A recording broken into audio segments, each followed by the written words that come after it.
Hey guys, welcome back to Medical Coding with Blue. Today's episode is a story time. This is how I discovered my joy for medical coding. If you are brand new to my channel, welcome. I am Blue. I'm a medical coder. I often refer to this as my aha moment. And I say I had my aha moment back in 2014, how I knew that I was doing the right thing. I was in the right profession. I was doing the right thing in my life. And 2014 was such a huge year. It was such a turning point for me. I've had a few turning point years, but that one I think really solidified the fact that I truly love what I'm doing. And it would be just a few short years later in 2018 when I would have my first episode of Medical Coding with Blue. So anyway, here we go with the story. All right, so it's 2014, right? And this is a normal year, and I am not working in the hospital just yet because I am currently moved into this big, beautiful new hospital. But at the time, we were stuck out in this horrible little tin can of a room. There was 20 of us sardined into one room, 20 women, okay? Picture that, right? So I'm in this room with 20 women, and we were at that cusp time of we were going to start learning ICD-10 coding because ICD-10 coding didn't kick in until October of 2015. So remember, we're still in 2014. And so they were going to start us with a program so that we could start learning. And they were doing it in plenty of time so that we had at least a year ahead before the official kickoff, right? And so we're going through these programs. Well, I had the opportunity to go through another program as well. There was a program going on at my workplace, and then I had the opportunity to go through an additional program at home. So of course, I went ahead and took advantage of that because it was such a new way to look at coding. This was like going completely different from ICD-9, which I had been so used to for years, right? And then to just go to this brand new way of thinking, and the injury coding was different, and it was just all of these new things and these new rules, and how were we gonna keep up with this, right? And so that year, I had also attended my very first conference, which was with the American Health Information Management Association. They had their annual conference or convention, and that year it was in San Diego. Okay, cool. So I said to myself, well, this would be really awesome to do. And I was thinking, I've heard of people going to these things, but I'd never really thought about going because I was just like, well, they're not paying for us to go. Is it okay if I pay if I wanted to go? And so I asked my supervisor, and she was like, if you pay, you can go, but we will not pay for you to go. And I'm like, that's fine. Not like I expected that anyway. But they did offer me administrative leave, which would cover my leave time, which was great because then basically that was going to be my place of duty, my workplace, right, for the time that I was at the conference. So I was like, okay, cool, I could do that. I could be picking whatever classes I want to learn at, and I was getting the book and the pamphlets and everything. And I said, okay, I'm going to do this. So I got all these pamphlets in the mail, and they were sending me all kinds of flyers and everything. And this is, like I said, I was just going hog wild. I was like, wow, this is going to be so awesome. So they said they were going to have Casey and the Sunshine Band as art entertainment, and they were going to have Bleu. So of course, I'm freaked out. I'm excited. I'm looking at all the classes I'm going to be able to take in conjunction with seeing all of these fun things and doing all these fun things. I didn't know anybody, and I was going by myself, right? And so I'm like, this is going to be great, And so all of this ICD-10 training, right? And then going to conference, I was like, okay.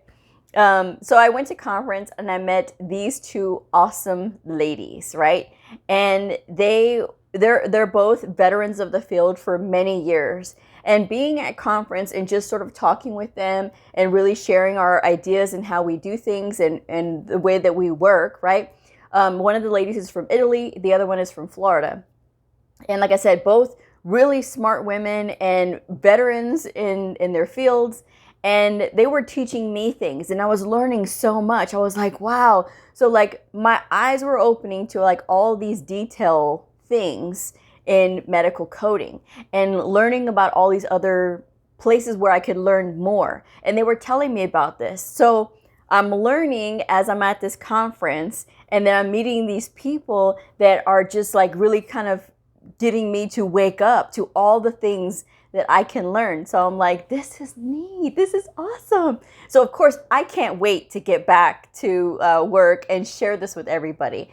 And I was, of course, getting all the conference swag while I'm there too. So I came back with bags and bags and bags of just, I mean, swag, like conference swag, like everything and anything you could ever think of. I got bags, I got pens, and that was when I discovered the books.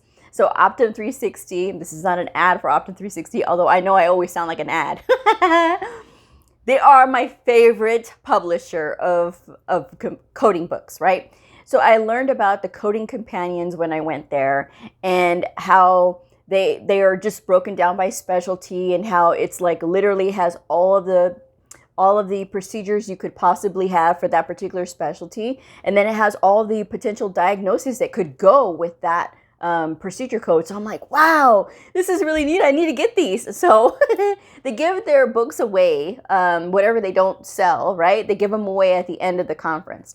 So I happened to walk away with a coding companion for ortho. And I was so excited to get this because at the time I had just started to code for ortho. I was just put into that clinic, and I was just like, oh, I like this. So I couldn't wait to share it with all my coworkers, right? And like my partner at the time, and I couldn't wait, right? So I come back with all these bags of swag, and I'm just excited. Now, like all of a sudden I feel invigorated, right? And we were still going through the classes for ICD-10, and we're learning all of these things, and I'm starting to share all the things that I had learned. And in the conference too, they had talked about how to be more assertive, like when you're speaking and working with coworkers, and how to like build teams. And that was one of the talks that I had attended, one of the seminars. And so I'm like, this is like, now it's starting to make sense. Like, I get it now.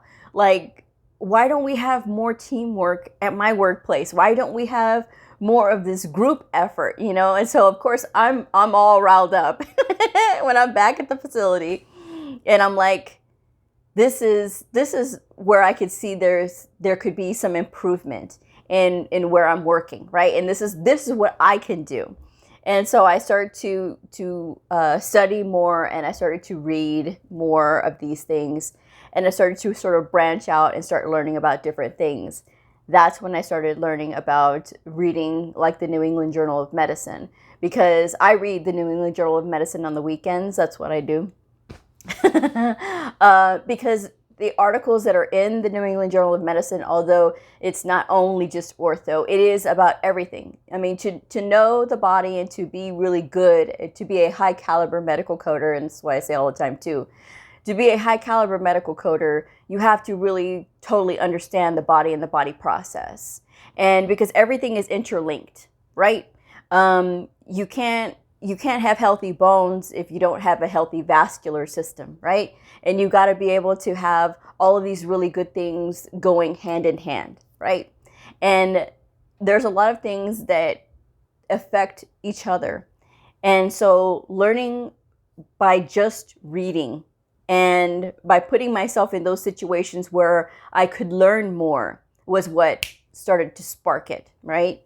And so keep going, right, in the year. So it's the end of 2014, and I have really started to share a lot more, and I've gotten really, really good with reading through the notes quicker. I mean, because I had been reading more quicker, but more quicker.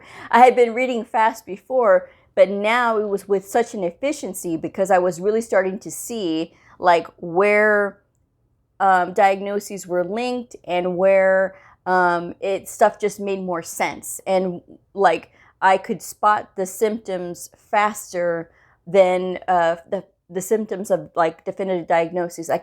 It made much more sense much more quickly, rather than trying to look up and see if this diagnosis or this symptom is a symptom of this other diagnosis. So that was what was just like, oh, okay, now the light is going on. But really starting to wake up every day more excited to go to work, and just being like, wow, I could do this and I can do this, and watching all of the things that I've learned start to pay off when I'm at work.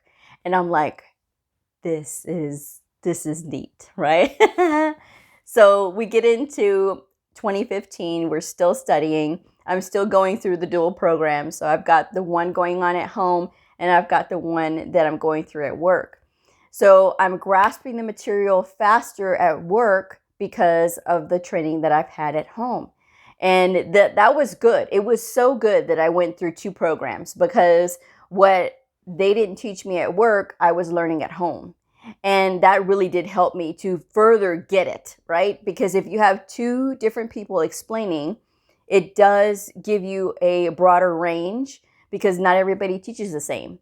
And I always say that. And that's why whenever I try to teach anything, whether I'm teaching providers or I'm teaching a new coder or something, I always try to be as clear as I possibly can, because sometimes people are not always clear. And I try to be as detailed as I can, because that's where I know that a lot of the devil is in the details, right? And so that's where I always want to make sure that I get all the details in, because the details do matter.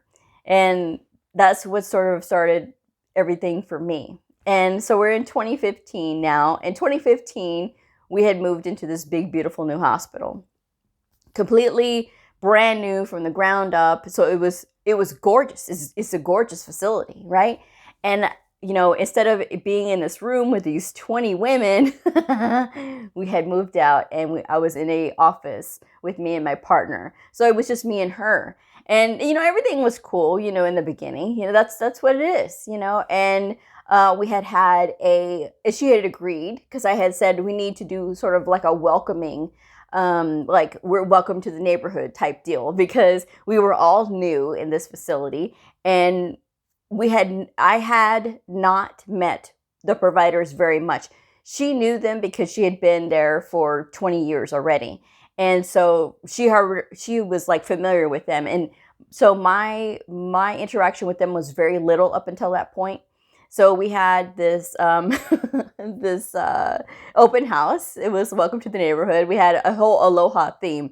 So we had brought in donuts, and we brought in like fruit cups and things, and just little, something to say hello. And we had water, and we put it on ice, and it was really nice. It was really very cute. We had our little leis on. It was so cute.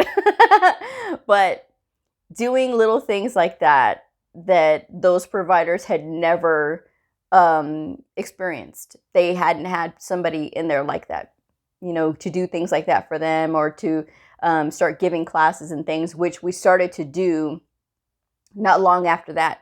Like, they came to us and they were like, well, we were really glad that, you guys did this open house, but we really need you to come and give us like classes like every quarter or something. So we were like, okay, cool. So we started learning how to do these slideshows, because we both didn't know how to do PowerPoint, and we learned how to do PowerPoint.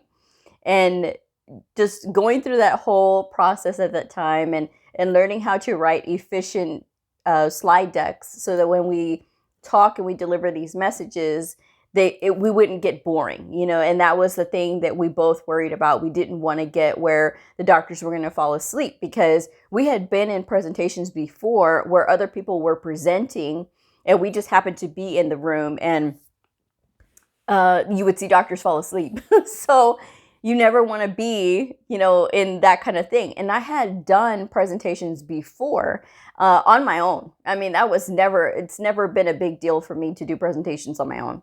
But it was having to have a partner and getting used to having a co-partner.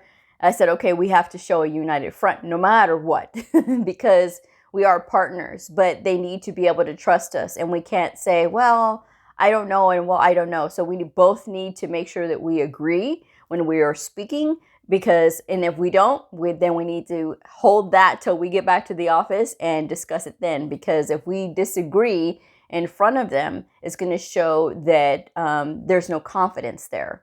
So that was one of those things. It's a detail thing that, just, and being, again, part of this process was the part that it was just like, okay, this was like the most exciting time because everything was new. And, just doing these new things and discovering how to communicate with them, and the fact that was so important, because up until then, I really hadn't thought about how important communication with providers was. All my thought process was, I got to get ICD-10 down. and I was getting that. I was at that point. So that wasn't anything for me to worry about like so badly, but it was the other part, which was the communication now with the providers. And I always talk about that other story that I have with Dr. X, who, if you're brand new to my channel, I had a provider, or I still have him still, but I have a provider that when we had first moved in and we were doing these classes, he had complained to one of the clinic, not the clinic, he's a hospital administrator, one of the hospital administrators. And this hospital administrator, his job is to go around and ask providers what would make your life easier. So he happened to ask Dr. X, and I call him Dr. X for his privacy, but he happened to ask him that day. He was like, well, what would make you happy? And he's like, well, we have these coders, but I don't hear from my coder. And he's like, oh, really? And he's like, yeah, I would really like to get some feedback because I don't know if I'm doing anything right. And he said, okay, that's no problem. I can go talk to them for you. Sure, no big deal.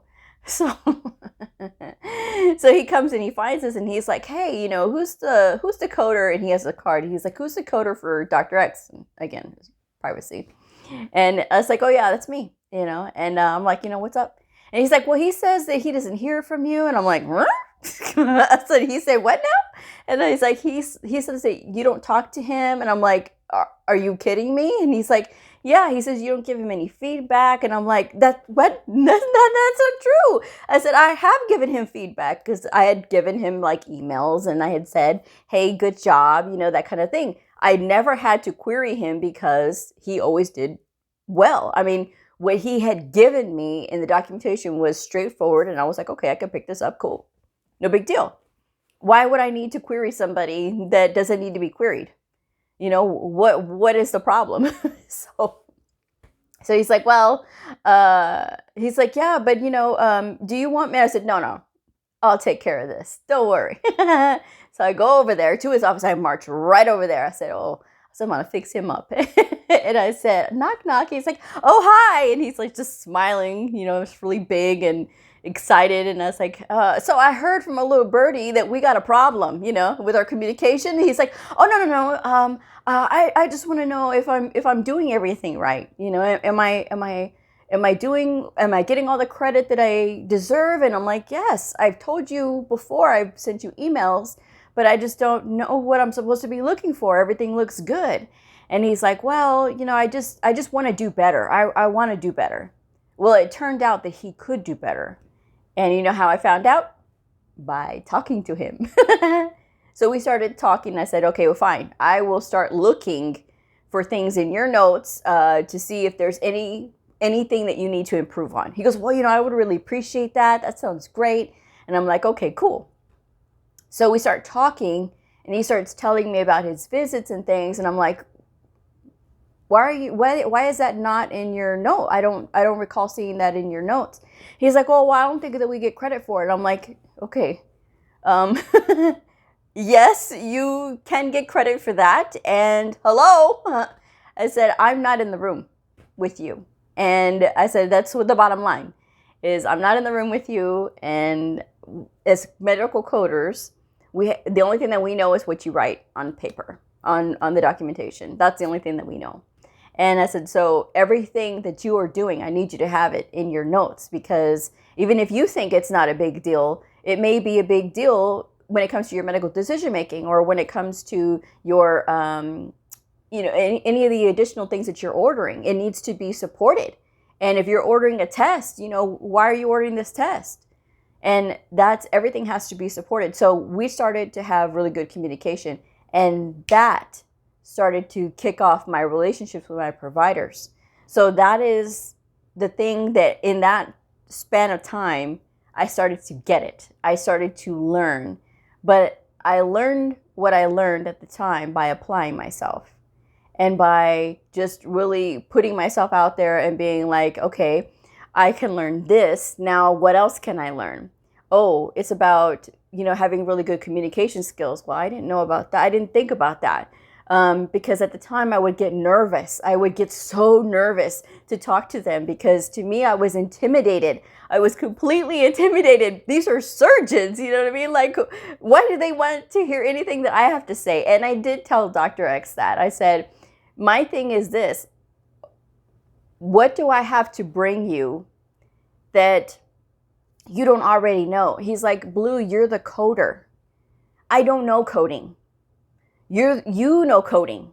I know surgery. I know ortho. I know that stuff. He goes, if we can just talk this out and just start to communicate, he goes, I think that this could work, right? This learning from each other could work. So I'm like, okay. And he goes, so just tell me what you know and I'll tell you what I know. And I was like, all right.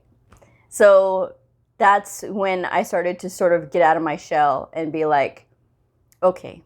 And reading those books about communication became more important.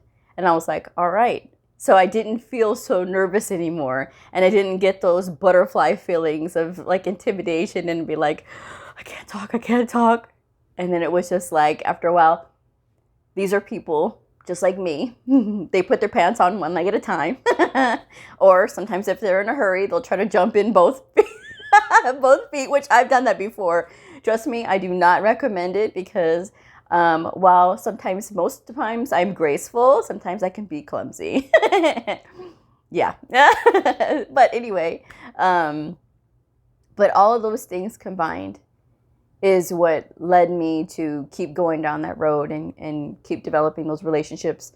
And then it turned into turning the clinics around. And really it showed in the performance of my providers. And people started to see it. And it was something to really see and be a part of. And then thinking, okay, I've taken this step, I've done this step, and now what else can I do? And that's when I came to you guys.